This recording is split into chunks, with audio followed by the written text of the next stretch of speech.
Hola a todos, yo como siempre soy Vlad Spara y en general sé cosas. Y no sé si alguna vez les ha pasado de ver, por ejemplo, una película como El Patriota, donde filas de soldados perfectamente alineados marchan unos contra otros y empiezan a dispararse estando de pie.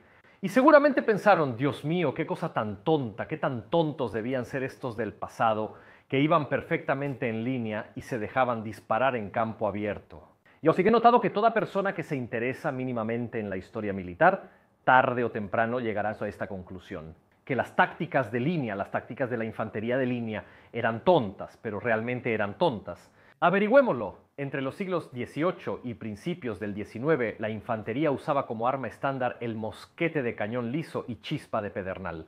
Y es interesante notar cómo en esa época, en cuanto a tecnología, se estaba en lo que se llama una meseta evolutiva.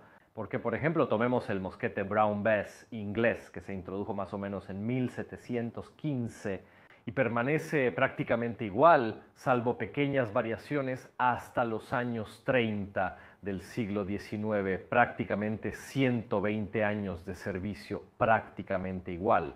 Y además, este hecho hace pensar que esa era una época de ejércitos que marchaban uno contra el otro en línea, se disparaban entre sí. Pero en realidad, aunque el arma estándar de la infantería era esa, las tácticas de la infantería y todo lo que había alrededor en realidad evolucionaron muchísimo. Otra premisa que me gustaría hacer antes de entrar en el tema en detalle es que he notado que a menudo al discutir sobre historia, de alguna manera nos sentimos más inteligentes o mejores que las personas que vivieron en el pasado. Nosotros no somos más inteligentes que ellos, no es que fueran tontos. Claro, hoy sabemos cosas que ellos no podían saber, pero tenemos más conocimiento. No somos más inteligentes, es algo diferente. Podría citarles el famoso ejemplo del huevo de Colón.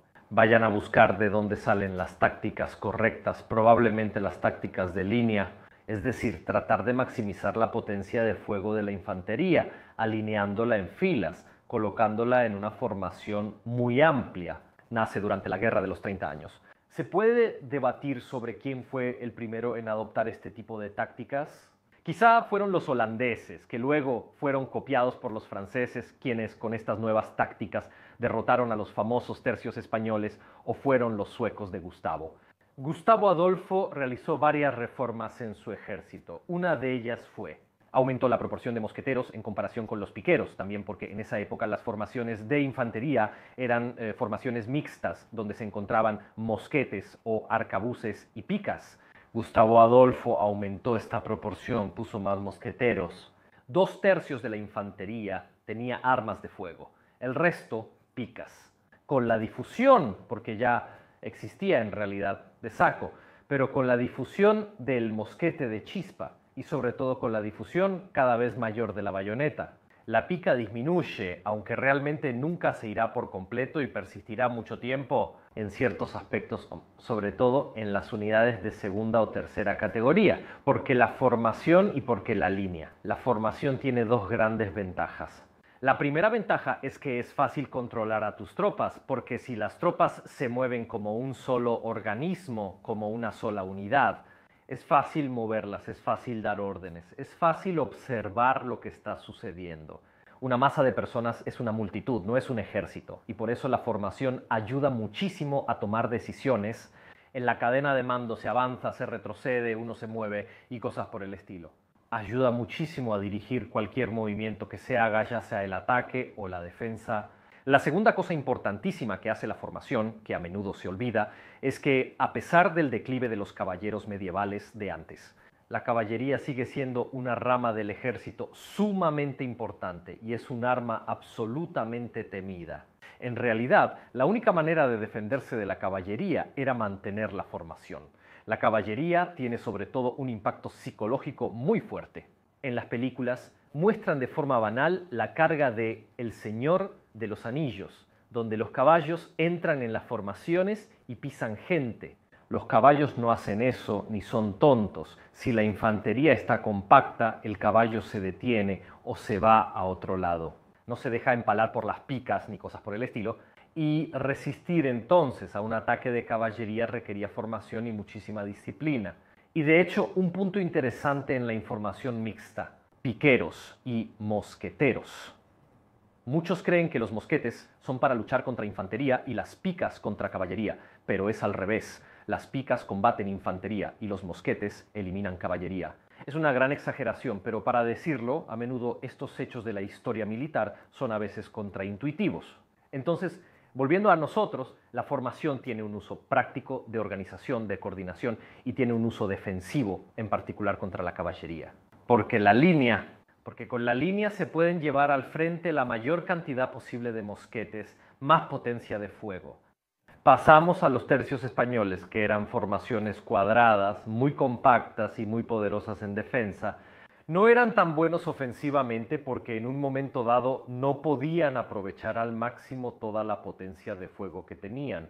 Y entonces asistimos a un proceso desde el 600, pasando por el 700, en el que poco a poco las líneas de la infantería se vuelven cada vez más estrechas.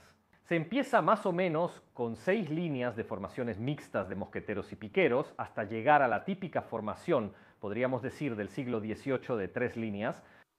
Federico II de Prusia y su infantería fueron los principales usuarios de las tácticas de línea. Caballería e infantería se desplegaban en 3 líneas. Y la línea tenía el propósito de justamente maximizar la potencia de fuego, manteniéndose compactos para no ser atacados por la caballería o por la carga de la infantería.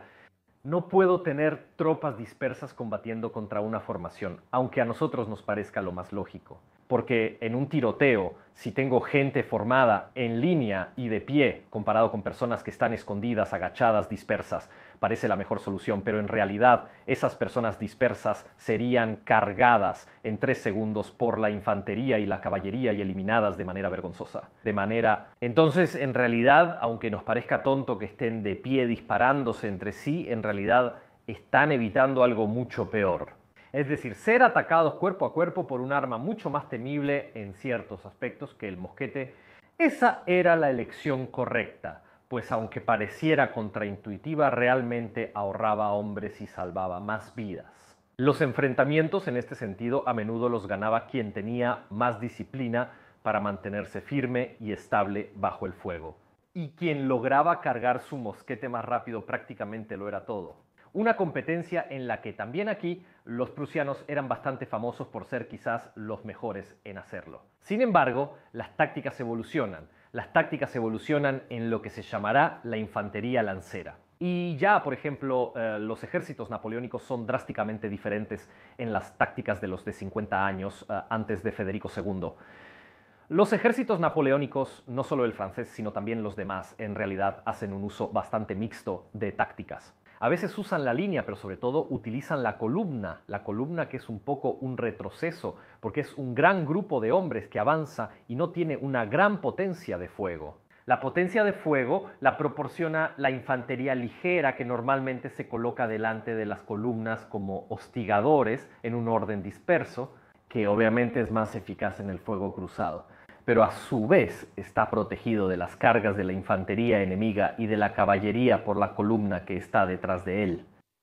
En muchos casos el armamento sigue siendo el mismo, porque mucha infantería ligera todavía utiliza mosquetes de cañón liso, aunque poco a poco se empieza a introducir el mosquete de cañón rayado. Las tácticas varían, las tácticas cambian y poco a poco la clásica formación en línea irá quedando cada vez más en desuso. Otro gran y muy interesante enfrentamiento. Siempre cito la Guerra Civil Estadounidense, que empieza como una guerra napoleónica, con líneas y columnas, y en realidad termina como la Primera Guerra Mundial, con sistemas de trincheras, armas de retrocarga y cosas por el estilo. Y la Guerra Civil Estadounidense verá precisamente el punto máximo del fracaso de las tácticas de línea, tácticas que eran un fracaso, tanto por la evolución tecnológica, es decir, la introducción masiva del mosquete de cañón rayado, con mucho más alcance y mucha más precisión, donde el objetivo de una persona de pie en formación era un blanco mucho más fácil. Me atrevería a decir que lo que acabó con las tácticas de línea no fue el mosquete de cañón rayado, sino las tácticas de infantería ligera. En la historia militar hay una evolución táctica y una evolución tecnológica que a menudo no van de la mano, pero se integran una con la otra. Así que inclusión no, marchar en formación unos contra otros y dispararse lo más rápido posible. Es contraintuitivo, pero en realidad era lo más inteligente que se podía hacer. Espero que este video, aunque algo confuso, les haya gustado. Soy Vlad Spara Historia, nos vemos en la próxima.